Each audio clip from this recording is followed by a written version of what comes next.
말라위라고 하는 나라가 있습니다. 이 나라는 아프리카 중동부에 있는 공화국으로서 인구는 약 2천만 명, 한반도의 0.563배로서 북한보다 약간 작은 나라입니다. 말라위는 세계에서 가장 가난한 나라 중 하나로서 교육 기회가 매우 부족한 지역입니다. 많은 어린이들, 특히 여성들과 소녀들은 교육을 받을 수 있는 기회를 얻지 못하고 있다는 것이죠. 그러나 여러 비정부 기구 NGO와 국제단체들은 이 문제를 해결하기 위해서 노력하고 있습니다. 말라위 여성 교육 리더들은 여성들의 교육을 촉진하고 자신들의 지역사회에서 변화를 이끌어내는 중요한 역할을 하고 있다는 것이죠. 그 중에 마리아 램프라고 하는 분이 있는데 그녀는 교육을 통해 여성들의 권리와 기회를 넓히고 지역사회 발전에 기여하고 있습니다. 마리아 램프와 같은 여성들은 농촌지역 여성들에게 기초교육과 직업훈련을 제공하여 자립적인 삶을 살 수 있도록 돕고 있다는 것이죠. 이러한 인물들의 활동은 빛을 전하는 존재로서 많은 사람들에게 희망을 불어넣고 있다는 것이죠. 마태복음 5장 14절이죠. 너희는 세상의 빛이라 산 위에 있는 동네가 숨겨지지 못할 것이요 라고 말씀합니다. 예수 믿는 자들은 세상의 빛이 되어야 하는 것이죠. 마리아 램프와 같은 여성들은 그들의 삶을 통해 이 땅에 빛을 비치고 희망과 구원의 메시지를 말라위에 있는 여성들에게 전하고 있는 것입니다.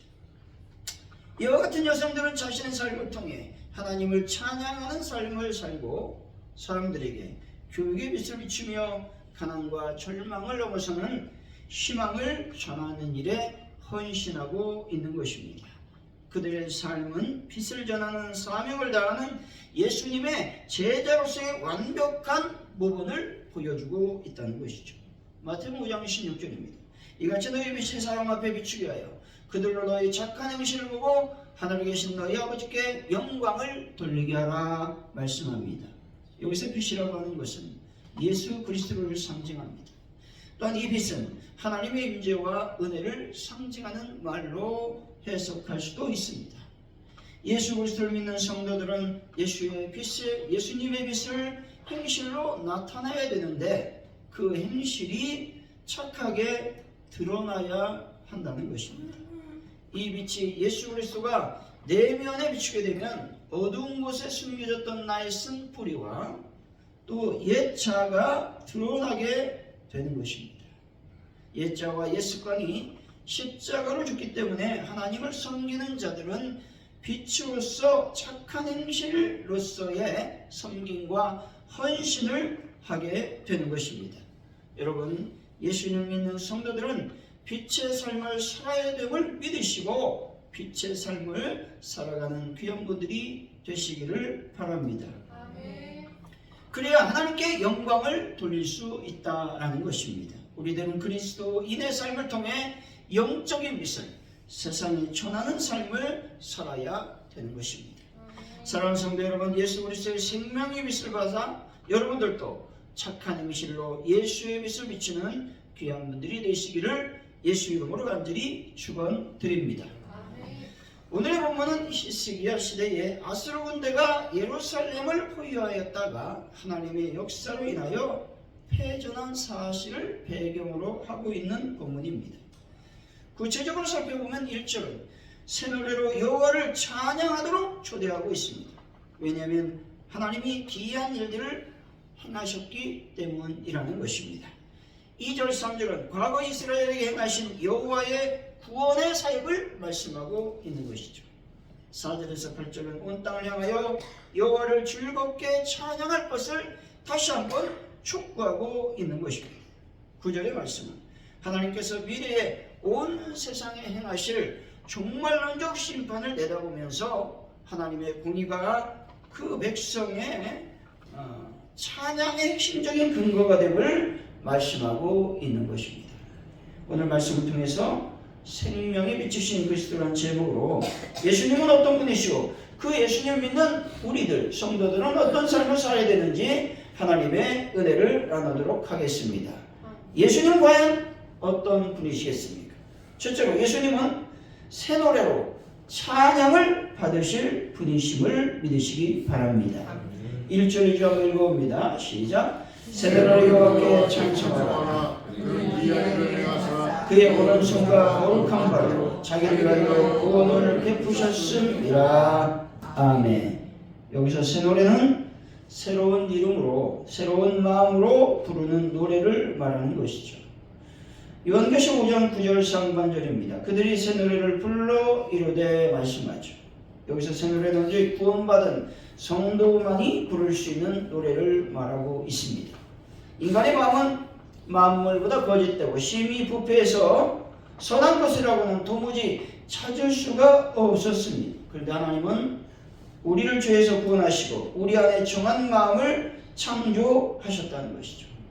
다시 말해 하나님은 예수 그리스도의 대속을 통하여 우리를 죄에서 구속하시고 우리 마음을 새롭게 하여 주셨습니다. 이처럼 새 노래라고 하는 것은 새로운 마음으로 부르는 노래를 말하고 있는 것이죠. 때문에 새 마음으로 노래를 부를 수 있는 자들은 오직 구원받은 성도밖에 없음을 말씀하고 있는 것입니다. 여러분 새로운 마음으로 하나님을 찬양하는 분들이 다 되시기를 바랍니다. 다를린 책이라고 하는 세계적으로 사랑받는 찬양 사역자가 있습니다. 젊은 시절 음악 활동을 했는데 다양한 활동을 했고 대중음악을 했습니다. 그런데 어느 날 하나님의 은혜 가운데서 하나님을 찬양하는 음악을 해야 되겠다 은혜를 받고 이제 자기의 인생을 바꿨습니다. 그래서 그녀의 대표곡은 내 구주 예수님이라는 곡이죠. 원래는 원어는 Shout to the Lord라고 하는 곡인데 이 곡을 찬양할 당시 삶의 여러 어려움 속에서 하나님께 자신의 마음을 쏟아붓는 순간이었다고 고백하고 있습니다. 그냥 이렇게 고백합니다. 이 곡은 내가 하나님께 드리는 개인적인 기도였습니다. 모든 고통과 혼란 속에서도 하나님의 위대하심을 선포하고 싶었습니다. 라고 말했다라는 것이죠. 근데 그녀는 2013년 유방암이라는 진단을 받으며 인생의 중대한 시련을 겪게 되었습니다. 그녀는 이 진단을 받고 이렇게 고백합니다. 이것은 믿음의 테스트입니다. 라고 표현하며 이 시기를 통해서 하나님께 더 가까이 갈 수 있었다고 말하고 있습니다. 그녀는 항암 치료와 수술을 받으면서도 사역을 멈추지 않았습니다. 오히려 그는 찬양이 나의 치료제였다고 고백하며 병상에서도 그녀는 새로운 찬양곡을 쓰며 교회를 섬기며 자신의 투병 경험을 통해 많은 이들에게 위로와 희망을 전해 주었습니다. 계속되는 투병 중에 그녀는 하나님은 여전히 신실하시며 찬양을 통해 그분의 평안을 누릴 수 있습니다 라고 고백했습니다. 또한 하나님은 나의 치료자이시며 나는 찬양으로 그분께 나아갑니다 라고 간증함으로 전 세계적으로 큰 반향을 일으켰던 분입니다. 다들린 책이라고 한 이처럼 다들린 책처럼 우리가 어떤 상황에 있든지 찬양을 멈추지 말아야 되는 것입니다. 아멘. 새 노래로 찬양하는 성도들은 어두운 고난, 상실의 고통, 깊은 상처, 심지어 고통 가운데 있다 할지라도 찬양해야만 되는 것입니다.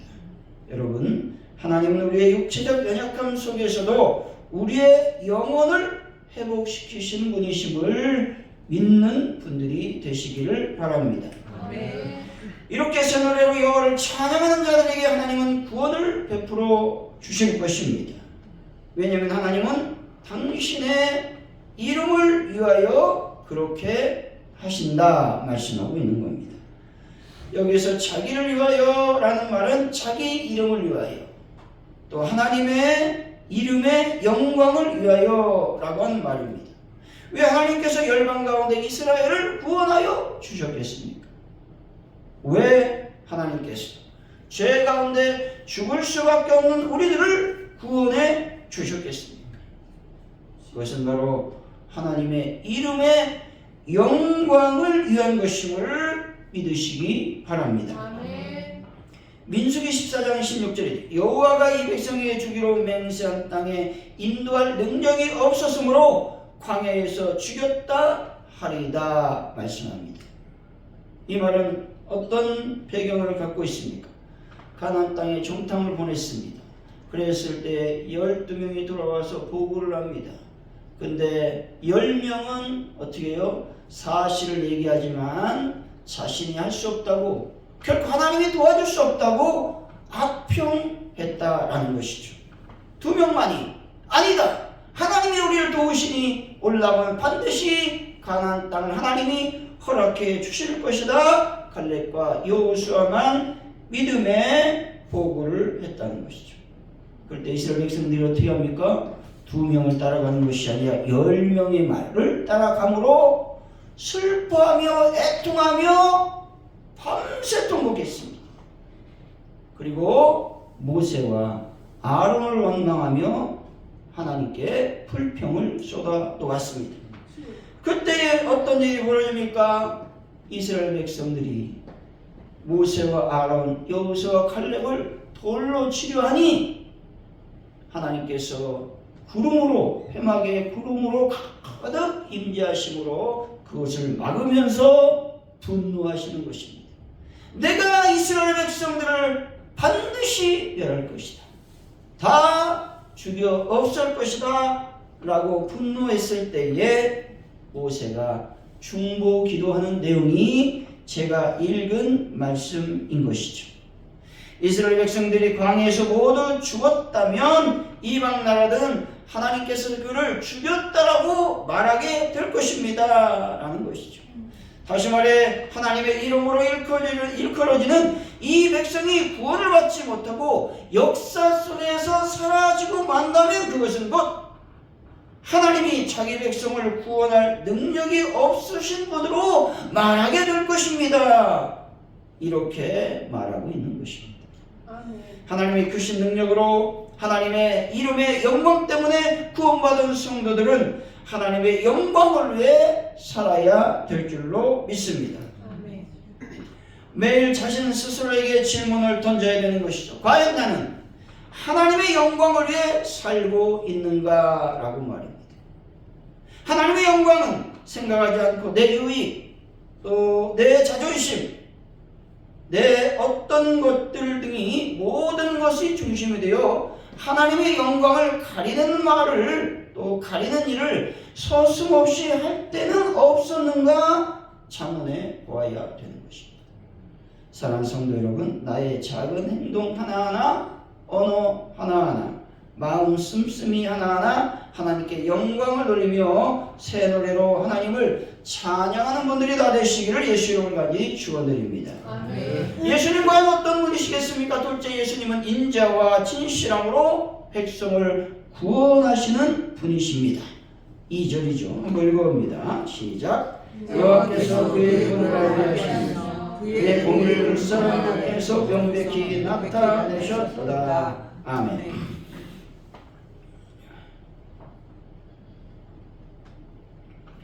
여기서 하나님은 구원을 알게 하셨다고 말씀하고 있죠.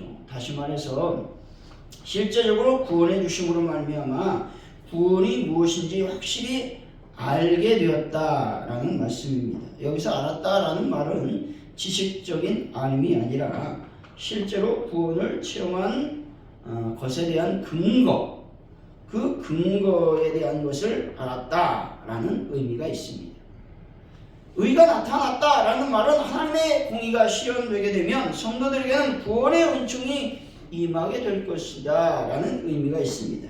하나님의 구원의 소식은 단순한 소문을 통해 알게 되는 것이 아니라 구원의 현장에 직접 실제적으로 일어나는 구원과 해방을 의미하고 있습니다. 뿐만 아니라 아스로부터의 구원과 해방, 바벨론으로부터의 구원과 해방을 의미하기도 한다는 것입니다. 중요한 것은 하나님께서 이스라엘을 구원하셨다라고 하는 것입니다. 아멘. 여러분, 하나님의 구원이 여러분의 삶 속에 충만히 임하시기를 바랍니다. 아멘. 캐나다 토론토에 큰빛교회가 있습니다. 큰빛교회의 담임 목사님 이면수 목사님이 계신데 그분의 간증입니다. 이분은 북한 선교활동 중에 체포되어서 북한 감옥에 약 2년 6개월 동안 감금되었다라는 것이죠. 이분은 1990년대 초부터 북한 선교를 선교헌신하며 약 150회 이상 북한을 방문했습니다. 근데 북한 정부는 국가 전복 의무라는 혐의로 2015년 체포하여 노동교화용 무기징역을 선고했습니다. 이면수 목사님 북한의 정치범 수용소에서 하루 15시간씩 강제 노동을 하며 육체적 학대, 굶주림, 고립과 정신적 압박을 겪어야 했다는 것이죠. 성경이 없습니다. 예배도 드릴 수가 없습니다. 어떻게 하나님을 만났을까요? 애웠던 그 하나님의 말씀을 암송하면서 혼자 하나님께 나가십니다. 그럴 때 하나님은 그분을 만나주시고 하나님의 임재를 충만히 경험하게 되었다는 것이죠. 아멘. 목사님이 이렇게 고백합니다. 하나님은 나를 이곳에 버려두지 않으셨다라고 고백하면서 믿음으로 이 고난을 견뎌냈다는 것입니다. 아멘. 그러면서 매일 기도하고 하나님의 말씀을 묵상하면서 하나님께 드리는 기도가 내 영혼의 유일한 힘이었습니다 라고 간증했습니다. 우리 하나님은 2017년 8월 캐나다 정부와 국제사회의 외교적 노력 그리고 하나님의 은혜로 말미암아 석방이 되었습니다. 아멘. 목사님은 하나님은 모든 상황 속에서 신실하시며 우리의 연약함 속에서 그분의 능력을 드러내십니다 라고 간증하면서 세계를 다니며 복음을 증거하고 있습니다. 하나님은 이면수 목사님을 끝까지 잡아주셨고 인도하셨으며 구원으로 이끌어 주셨습니다. 여러분, 하나님은 결코 우리를 어떤 상황 속에서도 포기하지 않고 붙들어 주신다는 믿음을 가지시기를 바랍니다. 3절 한번 읽어보죠. 시작. 그가 이스라엘 집에 베푸신 인자와 성실을 기억하셨으므로 땅끝까지 이르는 모든 것이 우리 하나님의 구원을 보았도다. 아멘. 여기서 인자와 성실은 언약을 말할 때 사용하는 용어입니다. 다시 말해 하나님께서는 그의 백성 이스라엘을 택하셔서 그들과 언약 관계를 맺으신 후 그들의 반응과 성실성의 여부에 관계없이 그 약속을 철저하게 수행해 나가시는 분이다라는 겁니다. 결국 이런 하나님의 인자와 성실함 때문에 모든 것이 하나님의 구원을 보게 될 것이다 말씀하고 있습니다. 에스겔서 18장 23절이죠. 주 여호와의 말씀이니라 내가 어찌 악인의 죽는 것을 조금인들 기뻐하랴. 그가 돌이켜 그 길에서 떠나 사는 것을 어찌 기뻐하지 아니하겠느냐 말씀합니다. 하나님은 악인이 멸망하는 것을 결코 기뻐하지 아니하시는 분이십니다. 하나님은 죄인이 또한 악인이 그 길에서 떠나 하나님께 돌아오는 것을 기뻐하시는 분이심을 믿으시기 바랍니다. 아멘. 하나님은 당자를 기다리셨던 아버지처럼 실패하여 방황하고 돌아오기를 두려워하는 자들에게 온화하고 인자한 모습으로 기다리고 계시다라는 것입니다. 아멘. 현대사회는 물질주의, 성공, 지상주의, 정신적 공허함, 영적인 공고함 때문에 하나님으로부터 멀어진다는 것입니다. 하지만 여러분, 하나님은 여전히 인간의 방황과 죄를 뛰어넘어 인자와 성실하심으로 구원의 손길을 내밀고 계심을 믿으시기 바랍니다. 사랑하는 성도 여러분, 하나님의 구원하심은 항상 성실하시고 진실하시다라고 하는 것을 믿으시고 하나님께 돌아오는 것을 주저하지도 두려워하지도 않는 분들이 되시기를 예수 이름으로 간절히 축원드립니다. 아멘. 예수님은 새 노래로 찬양을 받으실 분이시고 인자와 성실로 우리를 구원에 주시는 구원의 하나님이십니다. 이런 놀라운 이름 예수님을 믿고 있는 성도들의 삶은 어떠해야 되겠습니까?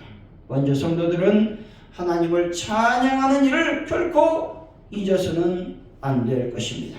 4절이죠. 읽어봅니다. 시작. 온 땅에어 여호와께 즐거이 소리칠지어다. 소리내어 즐겁게 노래하며 찬송할지어다. 아멘.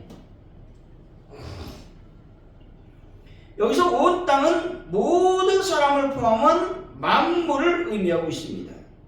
인간을 포함한 모든 만물이 마땅히 해야 되는 일은 여호와 하나님을 찬양하는 이름을 여러분은 믿으시기 바랍니다. 7절이죠. 한번 읽어봅니다. 시작. 바다와 거기 충만한 것과 세계와 그 중에 거주하는 자 외칠지어다. 아멘.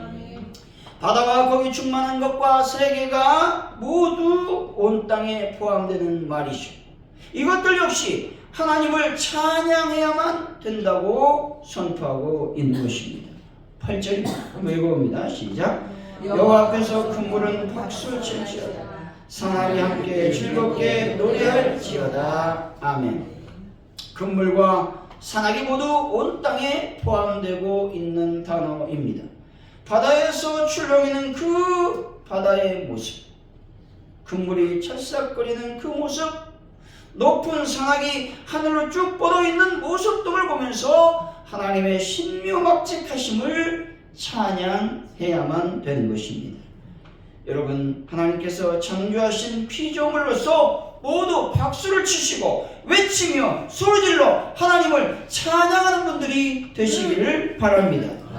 시편 150편 6절이죠. 호흡이 있는 자마다 여호와를 찬양할지어다. 아멘. 만물의 영장이라고 하는 우리가 찬양하기를 거부하거나 방기해서는 안 된다는 것이죠. 다시 말해 찬양하는 것을 버리거나 돌아오지 않는 것은 성도의 본분이 아닙니다. 우리 모두는 하나님의 창조물이며 하나님을 찬양하기 위해 지음받은 존재들인 것이죠. 뿐만 아니라 하나님이 베푸신 놀라운 구원의 은혜를 체험한 자들인 것입니다. 따라서 숨을 쉬고 있는 여러분들이 해야 되는 일은 예수의 탄생을 기뻐하며 찬양해야 되는 것입니다. 여러분, 만물과 함께 찬양하는 분들이 되시기를 바랍니다. 둘째로 예수의 재림을 기다려야 된다는 것입니다. 우리 9절이죠. 한번 읽어봅니다. 시작. 그가 땅을 심판하러 임하실 것이며 그가 우리 세계를 판단하시며 공평으로 그의 백성을 심판하시리로다. 아멘. 하나님께서 이 땅에 임하신다고 말씀하고 있습니다. 왜냐하면 이 땅을 심판하시며 세계를 판단하시고 백성을 심판하시기 위함이라는 것입니다. 여기서 임하신다라는 말은 최종적 승리를 거두기 위한 종말론적 예수님의 재림을 의미하고 있는 것입니다. 1956년 1월 8일에 짐 엘리엇과 4명의 선교사들은 에콰도르 아우카족 인디언 전사들에게 창과 도끼로 죽임을 당했습니다. 짐 엘리엇은 이런 말을 남겼습니다. 영원한 것을 얻기 위해 영원하지 않는 것을 포기하는 것은 결코 어리석은 일이 아니다 라고 말입니다. 뿐만 아니라 짐 엘리엇은 이렇게 다시 고백적인 기도를 드립니다. 아버지여, 내 생명을 취하소서. 주님의 뜻이라면 제 피를 취하소서 라고 말입니다. 이어 5명의 선교자 부인들은 남편이 죽었던 정글로 들어가 선교하기로 결단을 내립니다. 그리고 짐 엘리엇 부인은 애통하는 4명의 부인들에게 이렇게 말합니다. 내 남편이 죽은 것은 비극이 아닙니다. 내 남편이 하나님 말씀에 순종하지 않았더라면 그것이 더 큰 비극이었을 것입니다 라고 말이죠. 결국 아우카족 인디언 족속들은 종족 분쟁으로 60%가 살해되는 지구에서 가장 잔인한 부족이었습니다. 하지만 지금은 부족의 20에서 40%가 기독교로 개종되었고 잔인한 분쟁과 살상이 사라졌다는 것입니다. 짐 엘리엇과 동료들, 그의 부인들은 어떤 마음으로 하나님의 복음을 전했을까요? 바로 사도 요한이 들었던 아멘 주 오시옵소서라는 하나님의 음성이었을 것입니다. 아멘. 이들은 주님의 재림을 간절히 소망하며 하늘 보좌에 앉아 계신 예수님을 바라보면서 복음을 증거했을 것입니다. 아멘. 여러분, 예수님의 재림을 간절히 바라보며 오늘 예수의 탄생을 기뻐하며 찬양하는 분들이 다 되시기를 바랍니다. 아멘. 결론적으로 예수님은 새 노래로 찬양받으실 분이시고 인자와 성실로 우리를 구원하시는 분이십니다. 때문에 성도들은 하나님을 날마다 찬양하며 예수의 재림을 기다리며 살아야 되는 것이죠.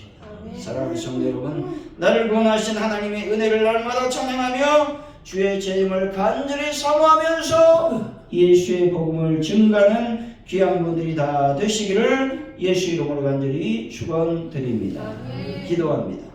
하나님 아버지 감사합니다. 생명의 빛이신 그리스도는 바로 새 노래로 찬양 받으실 분이십니다. 인자와 성실로 우리를 구원하신 분이십니다. 이제 우리는 날마다 찬양하며 하나님을 찬양하며 예수의 재림을 기다리겠습니다.